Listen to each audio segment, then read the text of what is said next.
ఇవాళ ఎన్నడూ లేవని గొంతులు కూడా లేస్తున్నాయి. ఇవాళ 10 ఏళ్ళు నోరు మూసుకొనున్న గొంతులు, 10 ఏళ్ళు మాట్లాడేందుకు భయపడ్డోళ్ళు ఇలా రేవంత్ రెడ్డి ముఖ్యమంత్రి కాగానే ఎగిరెగిరి పడుతున్నారు. అసలు తెలంగాణ ఏంది, తెలంగాణ మీ జాగీరా అని మాట్లాడుతున్నారు. ఇవాళ యాది పెట్టుకోండి, మనకి ఇవాళ మీడియా సపోర్ట్ లేదు. ఇప్పుడు ఇంతసేపు ఈ కెమెరాలు పెట్టారు కదా, ఎవరు చూపెట్టరు, అవుతుంది అవుతుంది ఏదో వీళ్ళ ఉపసక పాపం వీళ్ళ ఉద్యోగాలకు తప్పాడు ఎవడు చూపెట్టాడు. నేనేమంటున్నా అంటే వీళ్ళ ఎవరు మనకు సపోర్ట్ లేదు. మనకి ఇవాళ ఉన్నది ఒకటే ఒక్క అస్త్రం, సోషల్ మీడియానే మనం ముంగటున్న ఒకటే ఒక్క అస్త్రం. ఎవరి దగ్గరికి పోయే అవసరం లేదు, మీరు ఎవరి గురించి బాధపడే అవసరం లేదు. మీరు చేయాల్సిన పనుల్లో ఒకటే, మీ ఊళ్ళే మీ కండ్ల ముంగట ఇలా చెప్పులు కనబడుతున్నాయి, ఎరువుల దుకాణాల ముంగట చెప్పులు కనబడుతున్నాయి క్యూలా. మళ్ళొక్కసారి ఆధార్ కార్డులు చెప్పులు ఆనాటి రోజులు తెస్తాడంటే నిజంగానే ఆనాటి రోజులు వచ్చినాయి. మళ్ళా ఆనాటి రోజులు మళ్ళా చెప్పుల వరుసలు కనబడుతున్నాయి.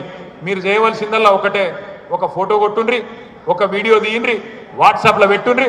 ఈ చెత్త ప్రభుత్వం ప్రజా పాలన అంటే ప్రజలను సతాయిస్తున్న ప్రభుత్వం అని ఒక్క మాట పెట్టండి.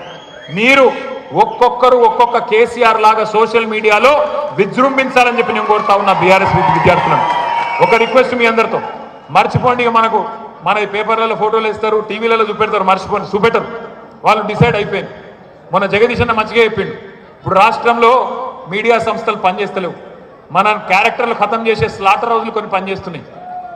స్లాటర్ హౌజ్ అంటే ఇరికే కదా, చీమా కింద కొట్టేటి స్లాటర్ హౌజులు గవి పనిచేస్తున్నాయి కొన్ని. వాటి గురించి మీరు రంది పెట్టుకోకుండా, అలా చూపెట్టినా చూపెట్టకపోయినా మీ చేతుల్లో మీ ఫోన్లో ఉన్న అస్త్రాన్ని వాడండి. ఆ వాట్సాప్ను, ఆ కెమెరాను, ఆ వీడియోను వాడండి. ఎక్కడ సమస్య ఉంటే అక్కడ తీసి గ్రూప్లో పెట్టమని చెప్పి నేను కోరుతా ఉన్నా.